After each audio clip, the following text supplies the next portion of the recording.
하나님의 말씀 함께 나누겠습니다. 요한일서 5장 18절에서 21절입니다.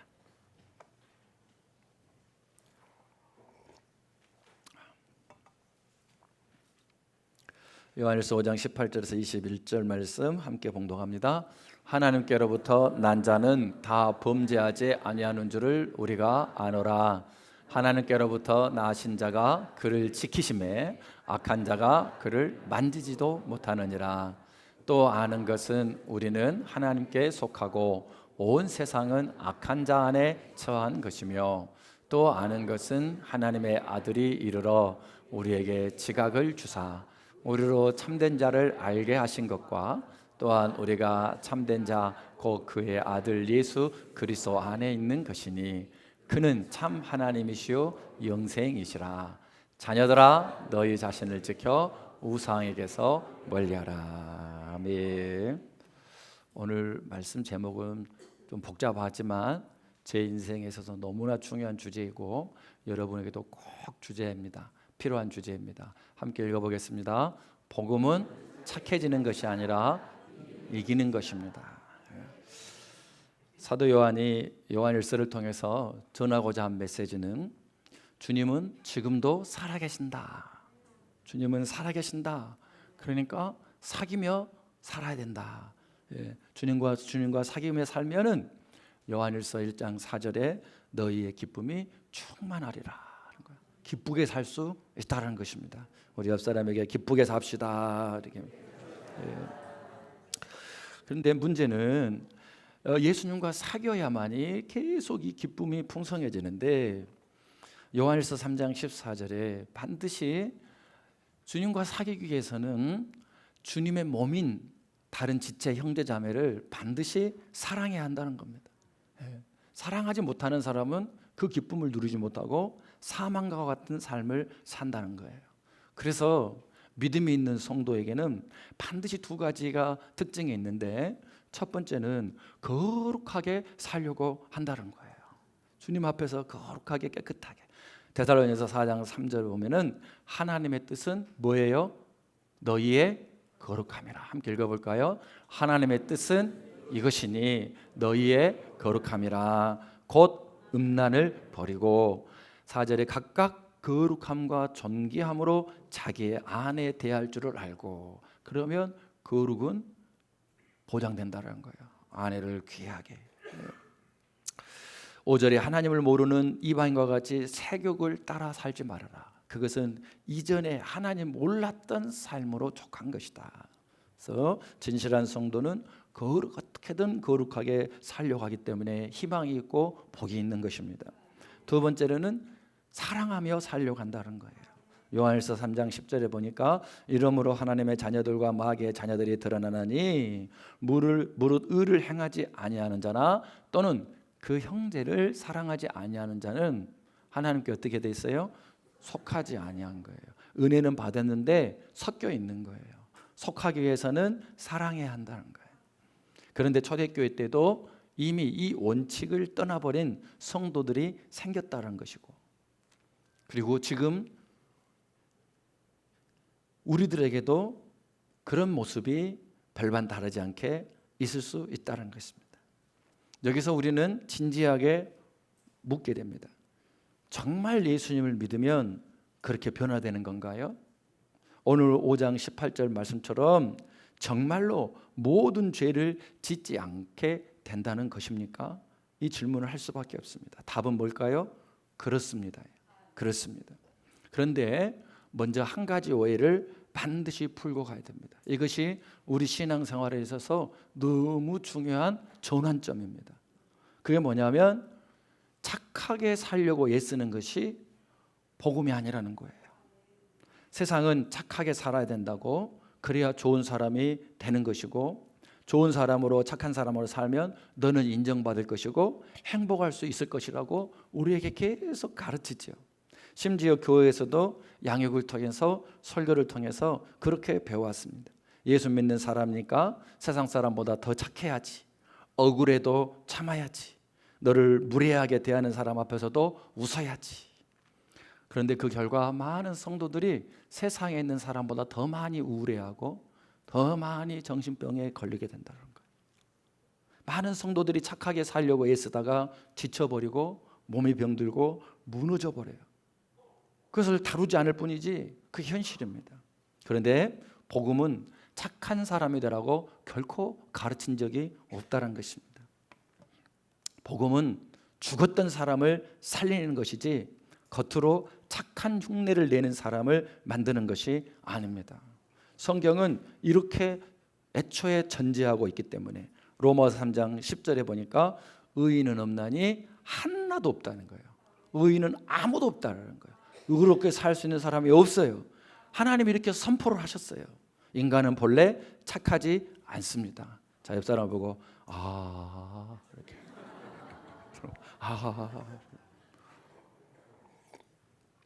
누군가 굉장히 교양 있게 행동을 하고 남을 잘 배려하는 것처럼 보여도 그 마음속 깊은 곳에서는 이기심과 교만과 질투와 탐욕이 숨어 있습니다. 남의 얘기가 아니라 저의 얘기고 우리들의 얘기일 겁니다. 우리가 착하게 살려는 노력은 결국 나를 보호하기 위한 것입니다. 사람들이 나를 좋은 사람으로, 좋은 목사로 봐주기를 원해서 나를 인정해 주기를 기대하는 마음에서 하는 것들이죠. 그것이 우리의 마음을 아프게 하고 결국에 병들게 합니다. 그런데 여러분, 분명히 말씀드립니다. 그것은 복음이 아닙니다. 그것은 바리새인들의 길입니다. 예수님은 마태복음 23장 27절에서 그러하는 바리새인들에게 착한 척하나 착하지 않는, 그러면서 자기의 착함 때문에 다른 사람을 비난하고 다른 사람을 정죄하고 그래서 하나님을 못 만나게 가로막는 그들을 향해서 이 회칠한 무덤 같으니 겉으로는 아름답게 보이나 안으로는 죽은 사람의 뼈와 더러운 것이 가득하다고 지적하셨다 이 말이죠. 우리가 애써서 착한 척 할 때에 속은 점점 병들어갑니다. 그냥 우울한 정도가 아니라 약한 장기들이 막 터져나갑니다. 어떤 사람은 위부터 터져나가고 어떤 사람은 간부터 터져나가고 겉으로 웃지만은 속으로는 분노가 부글부글 끓습니다.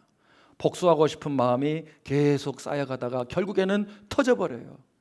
폭발해버려요. 건강도 상해버려요. 사랑하는 여러분, 착하게 살려고 애쓰는 삶은 결코 오래 버틸 수 없습니다. 또 저와 여러분이 노력한다고 해서 절대로 선한 사람에 도달할 수도 없습니다. 왜냐하면 하나님이 알고 미리 말해줬듯이 저와 여러분의 본성은 부패해 있기 때문입니다. 그렇기 때문에 저와 여러분이 구원받은 것은 결코 어떤 착한 행동 때문이었던 것도 아니고 이 구원을 지키고 열매 맺는 것도 우리의 행동 때문에 되는 것도 아니라는 겁니다. 에베소서 2장 8절과 9절을 보면은 너희가 구원을 얻는 것은 은혜로 말미암아 구원을 받았으니 이것은 너희의 행위에서 난 것이 아니요 그러므로 하나님의 선물이라 행위에서 난 것이 아니니 누구든지 자기가 받을 만한 무슨 라이센스 따듯이 한 것이 아니니까 자랑하지 말고 감사할지니라 이랬다 이 말이에요. 오직 하나님의 선물 은혜인 것이죠. 그런데도 계속 착하게 살려고 애쓰면서 제가 그랬어요. 하나님, 내가 이렇게까지 하는데 저에게 복을 주셔야죠. 우리 교회 잘 되게 하셔야죠. 계속 부흥하게 하셔야죠. 이렇게 여러분들 중에도 그런다 이 말이에요. 내가 이렇게 착하게 살고 있잖아요. 그러니까 저에게 복을 주세요 하면서 결국은 하나님을 이용하려고 하는 거예요. 착하게 해서 그 사람을 내 편으로 만들려고 하는 것이죠. 혹은 더 심해지면은 스스로 구원하려고 하는 거예요. 자기의 행위로. 그래서 하나님은 그런 위선을 매우 싫어하십니다. 하나님은 오직 가난한 심령을 찾으십니다. 가난한 심령. 그래서 예수님께서 마태복음 5장에서 천국은 어떤 사람들의 마음을 가진 사람이 갖느냐, 마음이 가난한 자는 복이 있나니요. 나는 아무것도 없습니다. 그러나 하나님은 나에게 주실 수 있습니다. 하나님이 주신 은혜로 살기를 원합니다. 또 하고자 하는데 안 될 때 애통하는 자는 복이 있나니 저가 위로를 얻을 것이다. 그러니까 주님, 저는 아무것도 내세울 것이 없습니다. 주님의 진리 앞에 서보고 보니 나는 하고 싶으나 나는 아무것도 내세울 것이 없습니다. 저를 불쌍히 여겨 주시옵소서. 이런 고백을 하나님이 기뻐하시고 저와 여러분이 자유케 되는 거예요. 오늘 정말 딴 데 정신 팔지 마시고 성령께서 진실로 우리에게 우리 인생의 대전환점을 허락해 주시기를 축복합니다. 여기까지 도달하게 제가 암 수술을 한 것이고 불면증에 시달린 것이고 막 각종 한 거예요. 착한 목사인 것처럼 보이기 위해서. 사랑하는 여러분, 우리의 현실을 들어가 봅시다. 우리가 살아가면서 정말 무리한 사람을 만날 때가 있어요. 그리고 나를 이용해 먹으려고 하는 그 뻔하게 속이 드러나는 사람, 내게 또 함부로 말하고 진짜 그 행동이 인격이 이해되지 않는 사람이 우리 주변에 많이 있잖아요. 그런 사람을 만났을 때에 우리는 본능적으로 화가 나는 게 당연하고 억울하고 속상하지요. 그런데 그때 억지로 웃고 친절한 척 하게 하는 것이 복음이 아니라는 거예요. 그게 말씀이 아니라는 거예요. 그렇게 억지로 애쓰며 참는 것은 결국 우리의 마음과 몸과 신앙까지 다 병들게 하는 거예요. 자, 그럼 어쩌라는 얘기입니까? 오늘 세 가지 꼭 기억하셨으면 좋겠어요.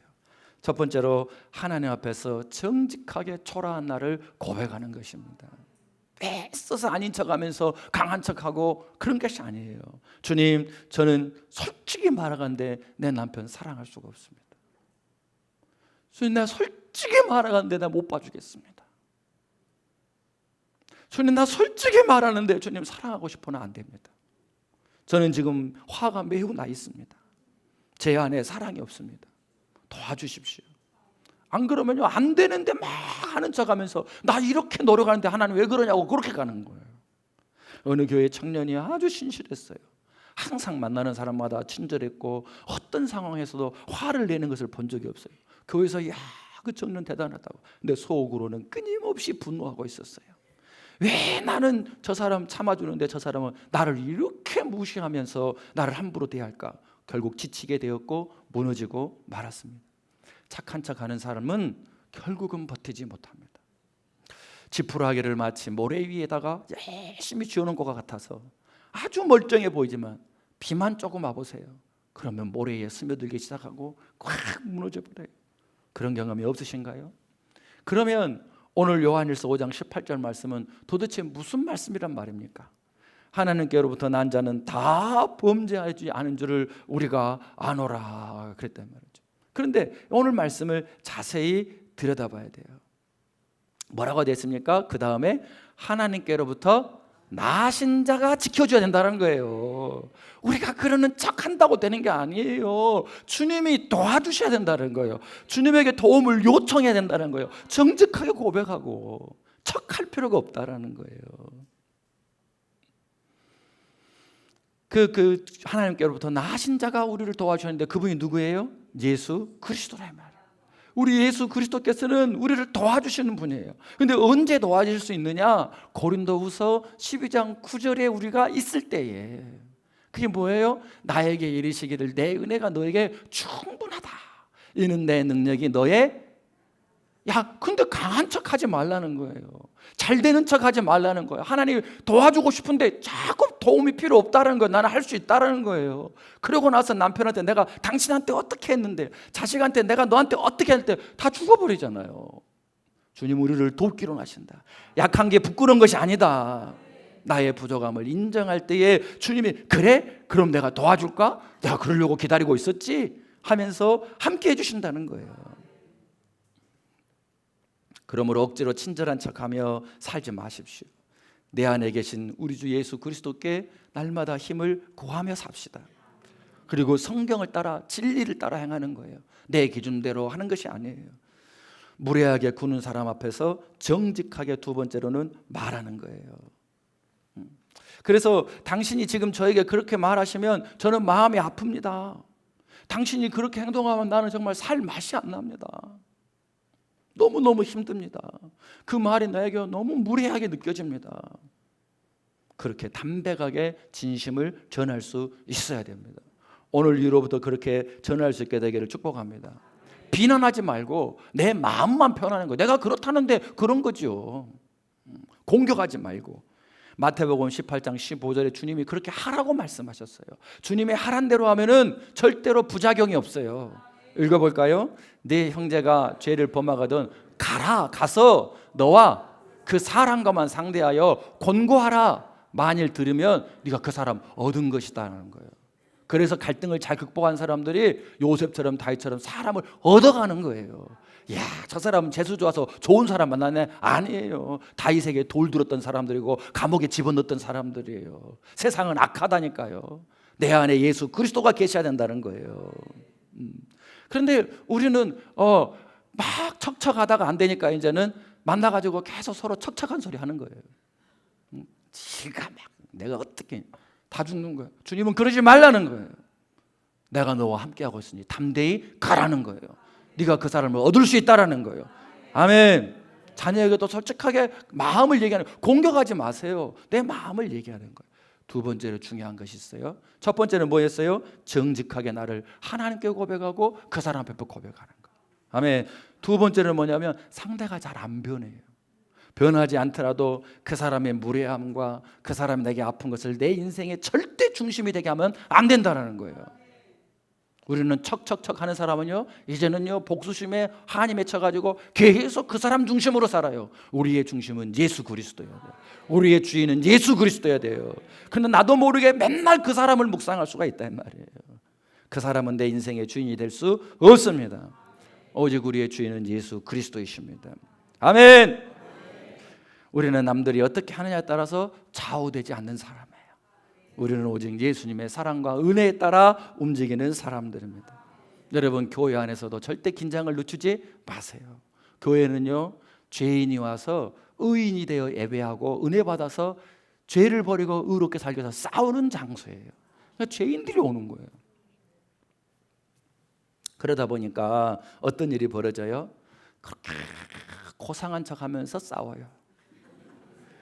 또 그렇게 기도하면서 싸워요. 때로는 금식해놓고 또 싸워요. 내가 네 때문에 금식까지 했다고 하면서 더 죽여요. 겉으로는 웃으면서 친절하게 막 척척척 하면서 속으로는 험담하고 미워하고 돌아서서 비난하고, 그 하나님이 원하실까요? 절대로 원하는 모습이 아니잖아요. 이제 우리가 속아서는 안 된다는 거예요. 그럼 어떻게 해야 되느냐? 요한복음 8장 32절에 진리대로 행하는 거예요. 진리대로. 주님이 주신 진리대로 행하는 거예요. 자, 읽어봐요. 진리를 알지니 진리가 너희를 자유롭게 하리라. 아멘. 네, 막 시어머니 무서워서 착한 며느리인 척 하지 말라는 거예요. 막 솔직하고 진실하시길 바라요. 사랑할 수 있는 만큼은 사랑하세요. 그리고 감사하세요. 하나님 은혜라고. 그러나 사랑할 수 없으면 척하지 말고 주님 앞에서 고백하시라는 거예요. 속으로 분노를 품지 말라는 거예요. 마지막 세 번째가 제일 중요하더라고요. 뭐냐? 가장 중요한 것은 상대방을 불쌍히 여기는 눈을 갖는 거예요. 불쌍히 여기는 눈. 지금 광주가 전국에서 제일 난리 났잖아요. 초등학교 4학년에서 6학년까지 자살 지금 이 품고 있는 아이들이 너무 많아져가지고 교육청이 지금 다 지금 발칵 뒤집혔어요. 광주 이 여인들이요, 소환지구와 봉선동에 있는 여인들은 회개할지어다. 4학년 6학년이 절대 그런 생각은 많은데 지금 대책을 못 세울 정도예요. 우리 아이들 불쌍히 여길 줄 알아야 돼요. 불쌍히 여길지어다. 정말 제발 좀. 언제부터 자기들은 공부 잘했다고. 네? 여러분, 대통령은 안 불쌍합니까? 저렇게 인정받아보려고 왜 나를 그렇게 미워했냐고. 고맙기는 한데 죽을 뚱살뚱하고 돌아다녀요. 그래도 40몇 프로는 밉대요. 또 돈 많은 사람도 불쌍해요. 명예가 있어도 불쌍하고 권력이 있어도 불쌍하고 다 두려움 속에서 거절받을까 봐. 그래서 그들이 막 사람 약자를 괴롭히고 그러면서 너도 돈 벌어라, 억울하면 출세해라, 오만하게 구는 사람들 있잖아요. 막 부끄러운 줄도 모르고 지금 다 영혼이 병들어 있는 거. 다 지금 이미 지옥처럼 살고 있는 거예요. 아니라고 막 우기고 있지만 다 아는 사실 아닙니까? 얼마나 불쌍합니까? 주님이 우리를 불쌍히 여겨주셨기 때문에 구원받은 것입니다. 불쌍히 여기는 눈이 우리에게 있어야 됩니다. 그때부터 인생이 달라지더라고요. 불쌍히 여기는 눈이 하나님 은혜로 딱 주어지잖아요. 그러면 억지로 참아지는 인생이 아니에요. 정말이요. 불쌍히 여겨지니까.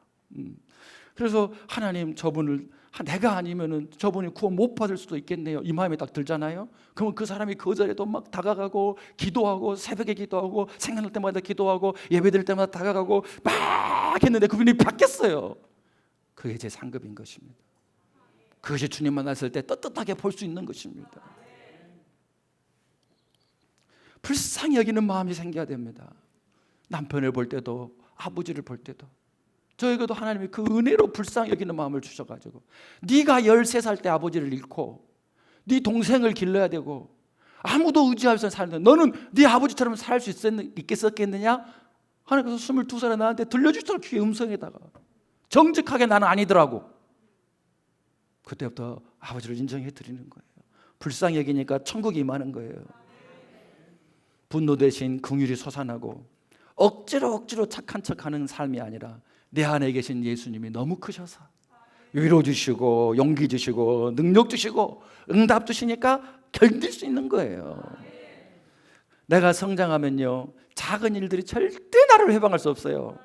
우리 아이들이 비쩍비쩍할 때는 어리니까 조금만 돌보로 넘어지죠. 아이들이 장난감 칼 가지고 막 하잖아요. 똑같은 애들끼리는 눈에 불을 켜고 싸움합니다. 근데 저한테 와서 그걸 해봐야 이쁘기만 합니다. 내가 커지니까, 내 안에 계신 예수님이 크신 분이니까 세상에 아무리 무례하게 해도 나는 내 갈 길을 가는 거죠. 그래서 요한일서 5장 18절은 죄 짓지 말라 이렇게 되지 않았어요. 죄 짓지 아니하게 되는 줄을 안다는 거예요. 구원은 한 번에 되는 게 아니에요. 구원의 시작은 한 번에 되지만 과정이 있어요. 그래서 빌립보서 말씀처럼 두렵고 떨림으로 너희의 구원을 이루라 하는 것은 지키라는 것과 열매 맺어가라는 뜻이 같이 들어있는 거예요. 그러니까 예수님께서 우리를 하나님께로 난 자가 그렇게 되도록 도와주신다는 거예요. 그런데 놀라운 것은 뭐라고 됐어요? 하나님께로부터 난 자는 다 범죄하지 아니하는 줄을 우리가 아노라 그랬다는 거예요. 오늘부터 우리도 알아야 돼요. 사도 요한과 같이 위대하고 특별한 사람만 이것을 아는 게 아니라 예수님이 도와준다는 거예요. 내가 지금 부족해도 주님 나를 도와주세요 하면 도와주신다는 거예요. 이것을 우리가 아노라는 것은 성도들이 다 알고 있다는 얘기예요. 초대교회 성도들이. 내가 예수님을 못 믿어서 그렇지, 예수님을 믿기만 하면 예수님이 나를 떠나가지 않냐고 우리를 죄에서 이기게 하시고 마침내 승리하신다는 것을 그들이 동의할 수 있었다는 거예요. 우리도 그렇게 되기를 원합니다. 이 말씀은 솔직히 말하면 지금 많은 분들에게 난감하게 하는 말씀일 수 있습니다. 왜냐하면 우리 중에는 누가 말씀대로 살아가라고 하는 우리 한국교회를 갑자기 흔들어 버렸던 나쁜 무리들이 있었어요. 말씀대로 누가 다 살아. 그리고 또 한편으로는 예수 믿어도 다 죄 짓고 살아. 반틈은 맞아요. 반틈은, 절반은. 그러나 주님이 우리 안에서 떠나가지 아니하시고 도와주시고 이기게 하신다는 사실을 모르는 거죠. 왜 그런 생각을 하게 됐을까요? 그것은 정직하게 말하면 하나님의 전능하심을 믿지 않기 때문이에요. 하나님이 하시겠다고 했으면 맡기면 하시는 거예요. 아멘입니까? 우리가 부모에게 어렸을 때 돈을 맡기면 반드시 돌려준다는 걸 믿기 때문에 맡기지, 못 믿는 애들은 절대 안 맡기죠. 막 떼쓰고 울고. 하나님의 말씀은 그대로 이루어지게 되어 있습니다. 믿으셔야 됩니다. 우리 하나님께서는요, 내 자녀들이 정말로 죄 가운데 살면서 지옥을 만들어가는 인생을 어떻게 보겠어요? 왜? 남편과 아내가, 부모와 자식이 못 보는 거죠. 그래서 떠나가지 않냐고 우리를 돕기 위해서 아주 오래전부터 계획을 세우셨어요. 그것이 에스겔서 36장 26절에 나와 있어요. 너희 힘으로 안 돼. 그래서 새 영을 너희 속에 누가 두는 거예요? 하나님이 넣어주고 성령을 넣어주시겠다는 거예요. 그러면 네가 점점점 새 마음이 되면서 굳은 마음이 비 맞으면 굳은 땅이 부드러워지듯이 너에게 부드러운 마음이 될 것이고, 예, 그래서 27절에 내 영이 너희 속에 계속 운행하여서 어느 순간에 너희가 내 말씀을 기쁨으로 지키는 날이 올 것이다는 거예요. 하나님께서 친히 우리의 마음을 바꾸시며 너희로 내 율례를 행하게 하느니 너희가 내 규례를 지켜 행하게 될 것이라. 하나님께서 저와 여러분을 죄에서 승리하게 하고 마귀를 이기게 하시겠다는 거예요. 자, 이것이 애언으로 예수님 오시기 전에 600년 전에 이게 예언이 되어 있었는데, 근데 이 예언이 예수 그리스도가 오심으로 그대로 성취되었습니다. 그리고 지금도 그대로 성취되고 있습니다. 그래서 오늘 요한일서 5장 18절을 외워버려야 돼요. 우리가 하나님께로 날 수 있었던 것은 하나님께서 먼저 나신 예수 그리스도께서 우리를 도와주셨기 때문이라는 거예요. 예수님이 지켜주시고 그리고 마침내 악한 자들이 만지지도 못할 정도까지 하나님은 세우시겠다라는 거예요. 이것이 우리의 희망입니다. 착한 척하는 사람은 절대 여기에 도달하지 못합니다. 오직 예수 그리스도 앞에서 겸손하게 마음이 가난하게 부르짖는 자가 되는 것이에요. 왜? 약속하신 새 영 때문에, 성령님 때문에. 그 성령님이 우리 안에 들어오셨다 이 말이에요. 예수님을 영접한 사람은 다 들어왔어요. 그러니까 이제는 내가 척척척 하다가 막 그 사람들, 원수 같은 사람들을 중심으로 살지 마시고 성령님을 중심으로 살아야 된다는 거예요. 그러면 성령님으로 중심으로 산다는 게 뭔 말이냐? 갈라디아서 5장 22절 23절에 답이 나와 있어요. 읽어볼까요? 오직 성령의 열매는 사랑과 희락과 화평과 오래 참음과 자비와 양성과 충성과 온유와 절제니 이 같은 것을 금지할 법이 없다는 거예요. 얼마나 감사하고 복된 말씀이에요. 내 안에 사랑이 없는데 사랑이 계속 생겨난다는 거예요. 희락, 정말 하나님에서 하나님만이 줄 수 있는 절대적 기쁨이 계속 부어진다는 거예요.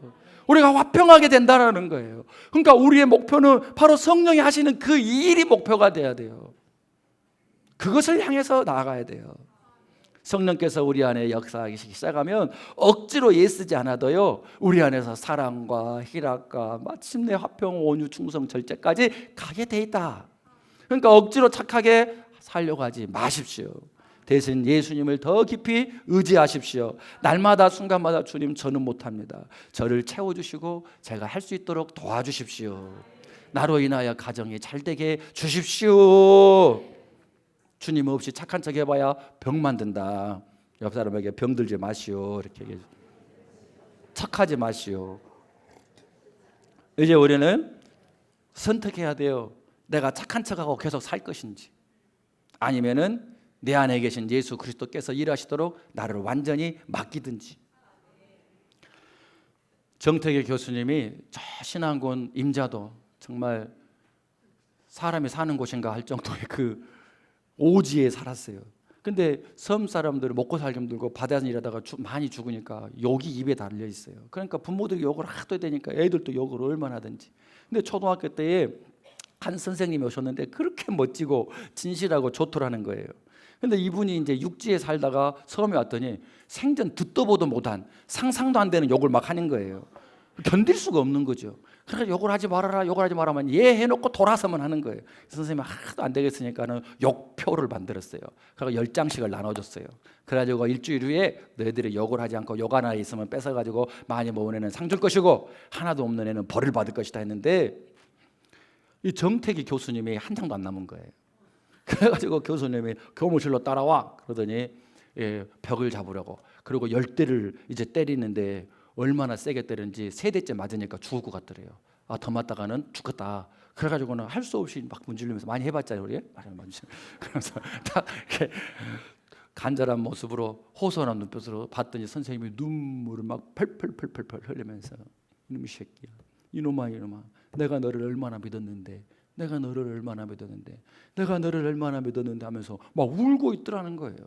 그 말씀을 듣는 순간에요, 내가 하나도 안 아프더라는 거예요. 그리고 다시 딱 돌아서서 7대를 때리는데 하나도 안 아프더래요. 그리고 나서는 울면서 자기 교실로 돌아가서 엎드려서 나는 커서 우리 선생님처럼 될 거야. 나는 커서 우리 선생님처럼 될 거야. 그리고 욕을 끊어가게 됐다네요. 그리고 나서 우리 선생님처럼 돼야지. 그러고 나서는 이분이 정말 수 없는 가정을 살리고 그 치유를 통해서 병자들도 낫고, 헌금을 얼마나 많이 했겠어요. 한 푼을 안 쓰고 모아가지고 나는 우리 선생님 될 거야 해가지고 70 중반이 넘은 다음에 200억이 넘는 돈을 들여서 서울에다가 상담 치유대학을 만들어서 수 없는 가정을 살리고 있잖아요.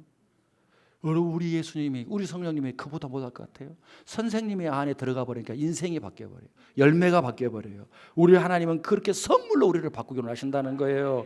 욕을 안 하려고도 안 할 수가 없다는 거예요. 근데 하고 싶더라도 내 선생님이 나를 이렇게 사랑하시는데, 내 선생님이 나를 이렇게 믿어주는데, 우리가 어떻게 버젓이 죄를 지을 때마다 슬퍼하고 고통하시고 애통해하시는 주님을 느끼는 사람이라면 어떻게 버젓이 그 죄를 끝까지 지을 수가 있겠냔 말이에요. 우리는 예수님을 믿고도 다시 죄를 지을 수 있습니다. 그러나 예수님을 영접하였기 때문에 예수님을 꽉 붙들고 예수님 나를 떠나가지 않고 나를 돕기 위해서 눈물을 흘리며 때로 매를 칠지라도 나를 살리고자 하는 그런 마음이라는 것을 알게 되면 우리는 주님께 나를 자신을 맡길 수 있게 되고 반드시 마귀와 싸움에서 역전하는 것을 보게 하신다는 거예요. 이기게 하신다는 거예요. 그래서 요한일서 3장 8절 말씀이 중요해요. 함께 없으면 하나님의 아들이 나타난 것은 마귀의 일을 멸하려 하심이라는 거예요. 네 인생에, 네 가정에, 네 자녀에게 마귀들이 덕지덕지 붙어 있다는 거예요. 그거를 싹 씻어버리시겠다는 거예요. 누가요? 우리가 척척한다고? 좋은 엄마인 척한다고? 아니요, 주님의 은혜로 된다는 거예요. 주님의 은혜로. 이 얼마나 놀라운 축복입니까? 아직 우리의 현실은 가정마다 인생마다 해결되지 않는 많은 죄의 문제가 있습니다. 싸우고 아직도 해결되지 않는 많은 문제가 있어요. 또 그래서 예수님을 믿어도 왜 나만 이렇게 복을 못 받을까? 나만 혹시 하나님 앞에 큰 죄를 범한 거 아닌가 하는 무거운 쇳덩어리 같은 것이 가슴에 꽉 누르고 있는 그런 아픔을 가진 분들도 있습니다. 그런데 여러분, 하나님은 전능하시고 하나님은 정직하시고 하나님은 변함이 없으셔서 그 쇳덩이를 녹이시는 분이라는 거예요. 그래서 내 집안에 어떤 죄의 흐름이 있을지라도 그리고 어떤 수치가 있을지라도 우리 주님께서 말씀으로 해석해 주시는 그 순간에 그것이 어떻게 변화될 것인지 어떻게 간증이 될 것인지 알려주시는 그 순간부터 싹 녹아버리기 시작합니다. 사실요, 우리 예수님, 전라도 말로 섞어서 예수님이 오신 집구석만큼 이상한 집구석은 없어요. 희한한 집구석이에요. 최고로 이상한 집구석이에요. 12족속 중에서, 12지파 중에서. 유다는 자기 며느리 다말하고 동침해갖고 조상이 끊어지려다가 다시 나왔죠. 그 다음에 자기 조상 중에 살모는 기생 라합하고 결혼했죠. 그 다음에 제일 자랑스럽게 여기는 다윗은 유부녀를 갖다가 간음해가지고 말이죠. 그 충신을 살인한 사람 아닙니까? 이보다 더 정말 부끄러워. 근데 성경은 왜 그런 거를 웬만하면 막 다 감춰야 되는데 왜 다 드러내죠? 우리의 약함을 알게 하시는 거예요. 약함을 하나님 다 알고 있다라는 거예요. 감추지 말라는 거예요. 그거를 바꾸시는 분이라는 거예요. 그래서 이 모든 수치와 이 죄와 사슬을 끊어주시려고 예수님이 다 몸에 짊어지시고 오셨다는 거예요. 요한일서 5장 20절에 또 아는 것은 하나님의 아들이 이르러 우리에게 지각을 주사 우리로 참된 자를 알게 하셨다는 거예요. 제가 이 말씀을 전하는 것은 공부해서 한 것이 아니라 하나님께서 모든 삶 가운데 동행하셔서 이렇게 깨닫게 해주셨다는 거예요. 여러분에게도 그렇게 알게 해주신다는 거예요. 또 한 가지는 이렇게 부족하고 초라한데도 주님은 떠나지 아니하시고 내가 예수님 안에 있게 해주시는구나, 그것도 알게 하셨다는 거예요. 부족해도 내 아들이요, 부족해도 내 딸이요, 그런 거예요.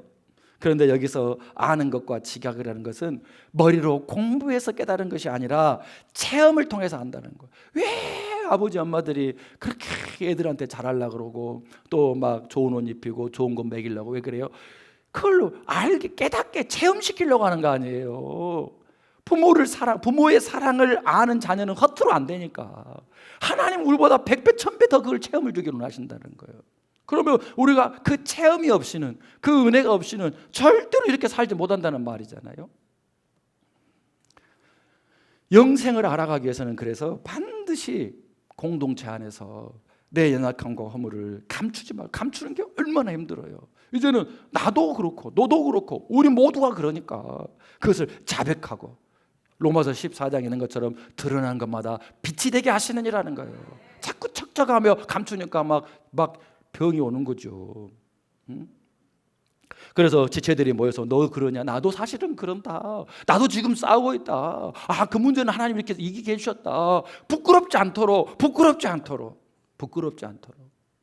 누가 누구를 부끄럽게 해요? 하나님 방해하는 거죠. 그걸 얘기하고 같이 우리면서 이긴 거 싸우려고만 해도 막 감사하면서 축복해주고 말이에요. 그러면서 체험되어진 하나님을 얘기할 때 영생을 누리게 된다는 거예요. 아내의 담대한 기도로 도박 중독을 끊고 영생을 알게 된 어떤 남자 집사님의 간증이에요. 결혼하고 저는 아내 몰래 도박의 늪에 빠져서 수억 원의 빚을 지게 되었습니다. 이 사실을 알게 된 아내는 수년 동안 이혼해달라고 요구하다가 제가 내가 열심히 교회 다닐게 사정사정 해가지고 아내가 용서해줘서 교회를 같이 다녀요. 집을 다 팔아가지고 도박빚을 갚고 이제 아내와 함께 교회를 다니는데 위기를 넘어가니까 속에서 또 올라오잖아요. 왜? 하나님 만나려고 그 교회를 나간 것이 아니라 이혼 모면하려고 나갔기 때문에 계속 그 욕구가 올라오죠. 어느 날요, 누르고 눌렀던 도박 중독이 폭발해가지고요, 이제는 가출을 해가지고 아주 그냥 탕자처럼 지내다가 모든 것 다 잃고 나서 집으로 기어 들어왔어요. 이건 내가 넣은 거예요. 그냥 돌아왔어요. 그럼에도 불구하고요, 그 몇 년 사이에 이 아내가 변한 거예요. 오늘 중보기도 대표기도 한 것처럼 구속사를 알았어요. 하나님의 나를 향한 우리를 향한 뜻이 뭔지를 알았어요. 그래서 이분이 말하기를요, 완전히 부끄러워가지고 기죽어 있는 남편한테 결혼의 목적은 행복이 아니라 거룩인 것이고 가정은 지킬 만한 충분한 가치가 있다고 가르쳐 주신 나는 목사님의 말씀을 따라서 가정을 끝까지 지키기로 했다고. 그리고 나서는 오늘 요한일서 5장 이 말씀을, 사망에 이르지 않은 자가 있거든 그를 위하여서 기도하라. 당신 아직 안 죽은 것은 하나님이 기회를 주고 있는 것이기 때문에 난 당신을 위해서 더 담대히 기도할 것이라고. 깜짝 놀랐어요. 그리고 나서 열심히 이제 교회를 다니는데 어느 주일 한 성도의 간증이 천둥처럼 귀를 뚫고 들어왔어요. 순간 자기 자신이 도박 중독자라는 사실을 처음 인정했다는 거예요. 모든 중독자들이 나는 언제든지 끊을 수 있어 나는 중독은 아니야 그런다는 거예요. 처음으로 내가 진짜 중독자구나. 그리고 깨닫고 하나님 앞에 기도하기 시작하는데 도박 중독이 멈춰지더라는 거예요. 그냥 씻은 듯이 없어진 것은 아니고 올라오는데 옛날같이 막 올라오기만 하면 미친 듯이 가는 것이 아니라 멈춰지더라는 거예요. 몇 차례 위기가 계속 왔지만은 하나님께서는 그때마다 신기한 방법으로 하나님 나를 지켜주시는구나 이렇게 느꼈다라는 거예요. 그러면서 고백하기를 이제는 저도 사람들을 만날 때마다 도박 중독을 수치려 여기지 않고 하나님의 은혜로 알고 그것을 고백하면서 영생을 전하며 살겠습니다. 우리의 가정을 지킬 수 있도록 먼저 아내를 붙잡아 주시고 저의 중독을 깨닫게 해주신 하나님을 찬양합니다. 저는 사람들에게 조롱을 받고 오해를 받는 한이 있을지라도 저의 약함을 드러낼 것이고 도박 중독자였음을 고백하며 복음을 전하겠습니다. 도박이 하고 싶은 마음이 올라올 때마다 제 아내에게 먼저 말할 것이고 그리고 내 셀 지체들에게 나 지금 올라온다고 그래서 만나달라고 그래서 함께 만나서 이겨나가겠습니다. 이렇게 간증을 했어요. 사랑하는 여러분, 죄를 감추는 사람은 척척척 하고는 사람, 척척척 하는 사람은 다 감추게 됐어요. 그런 사람은 안 돼요. 우리가 자백함으로 사망에 이르지 아니하게는 죄들이 무엇입니까? 또 아직도 자백하지 못하고 그걸 숨기다가 계속 사망에게로 끌려가는 죄는 무엇입니까? 이것은 셀에서만 안정된 자리에서만 해결될 수 있습니다. 어떻게 이런 데서 해결하겠어요? 우리의 셀들이 그렇게 되기를 원합니다. 영생을 누리고 싶습니까? 셀에 속하셔서 정직하십시오. 하나님이 도와주십니다. 하나님이 도와주셔야만 되니까. 그래서 마지막으로 요한은요 이렇게 말하는 거예요. 요한일서 5장 21절에 뭘 말하느냐? 자녀들아 너희 자신을 지켜서 우상에게서 멀리하라 그랬어요. 무슨 말이냐면 우상이라고 하는 것은 우리 성도들이 날마다 순간마다 내 약함을 인정하고 예수님 만나야 되는데 아니야 다른 방법이 있을 거야 이렇게 예수님과의 만남을 방해하는 모든 것이 우상이에요. 그래서 어떤 사람에게는요 예수님을 보지 못하게 하는 그 존재가 남편일 수 있고 어떤 사람은 아내일 수 있고 어떤 사람은 부모, 자식 모든 것이 다 우상이 될 수 있어요. 어떤 사람에는 일 중독 내 일을 성취해야 되겠다. 자기 직업이 우상인 사람도 있어요. 그런데요 진짜 최고의 우상은 뭔지 아십니까? 끊임없이 나 하고 나를 섬기는 거예요. 하나님 은혜보다도 십자가보다도 이 모든 것이 다 우상이에요.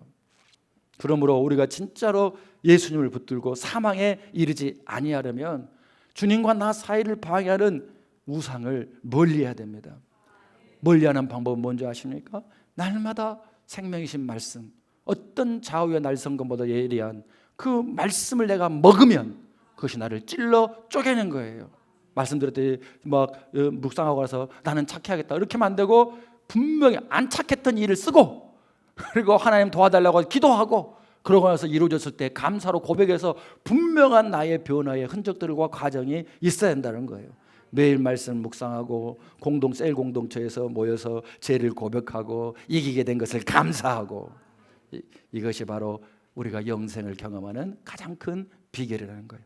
사랑하는 여러분, 다시는 겉으로 착한 척하지 마시길 바랍니다. 쌩까라는 얘기도 아닙니다. 그냥 할 수 있는 만큼 하시고 척은 하지 마세요. 죄도 짓지 마시고, 그리고 주님 앞에 고백하시길 바라요. 복음은 하나님의 은혜를 붙드는 것입니다. 하나님께로 난 자 우리를 위해서 이 땅에 오셔서 십자가에 죽으시고 부활하신, 지금도 성령을 통하여 만나주시는 예수님의 사랑에 사로잡히는 것이 복음입니다. 그러므로 주님, 저는 착하지 않습니다. 따라해봐요. 저는 착하지 않습니다. 저는 선한 사람이 아닙니다. 주님, 제 안에 거하셔서 저를 변화시켜 주시옵소서. 제 안에 거하셔서 저를 변화시켜 주시옵소서. 내 힘이 아니라 은혜로 살아가게 하여 주시옵소서. 날마다 아멘, 아멘. 그때 억지로 애쓰지 않아도 주님이 막 밀어주시고, 주님이 이뻐해 주시고, 스바냐 3장 17절처럼 우리 애들 막 만나면 일부러 나는 막 부들부들 떨거든요. 평생의 기억에 남으라고. 스바냐 3장 17절에 흉내 내는 거예요. 기쁨에 겨워 이기지 못하신다고. 그 죄 짓는 그 유대인들을 향해서, 너희들 지금 할 수 없이 포로로 향해 가지만은 내가 너 잠시 맷때리는 거니까 나는 기쁨으로 여기 너를 견딜 수 없는 사랑한다고. 그 은혜가 우리를 이기게 하는 것입니다. 더 이상 가면을 쓰고 살 필요가 없습니다. 자유하게 사십시오. 진리가 우리를 자유케 하는 것입니다. 우리는 은혜로 구원받았어요. 그러니까 주님이 은혜로 떠나지 않는 거예요. 주님 우리를 도와주셔요. 아멘. 그러므로 매일매일 예수님을 바라보는 일에 방해되는 것이 무엇입니까? 오늘 꼭 찾아내셔서 남편이면 남편을 치우세요. 주님이셔야 돼요. 그러면 주님의 남편을 공경하러 갈 거예요. 살아가는 목적이 아내 때문에 치우세요. 자식이도 치우세요. 주님께서 주의 교훈과 훈계를 훨씬 더 잘 가르치도록 사랑하도록 도와주시니까. 그 녀석 때문에, 수학 점수 때문에 올라갔다 내렸다가 죽이고 있잖아요. 주님에게 초점을 맞추면 주님이 살리신단 말이에요. 우리보다 더 전능하신 분이니까. 그러므로 우리가 할 일은 뭐예요? 오직 믿음의 주여 우리를 온전케 하시는 주님만을 바라보고 나를 부인하고. 주님을 바라본다는 것은 주님의 뜻을 따른다, 순종한다는 뜻이에요. 그렇게 한번 의지해 보시기를 바랍니다. 그 후에 무슨 일이 벌어지는지를 우리 셀에서 한 달간만 나눠도요, 완전히 변화됩니다. 그런 축복의 주인공 됩시다. 오늘 말씀이 좀 자유해지셨나요? 네, 착한 척하지 말고 이기게 하시는, 주님 붙들고 살아가시는 저렴 되시길 바랍니다.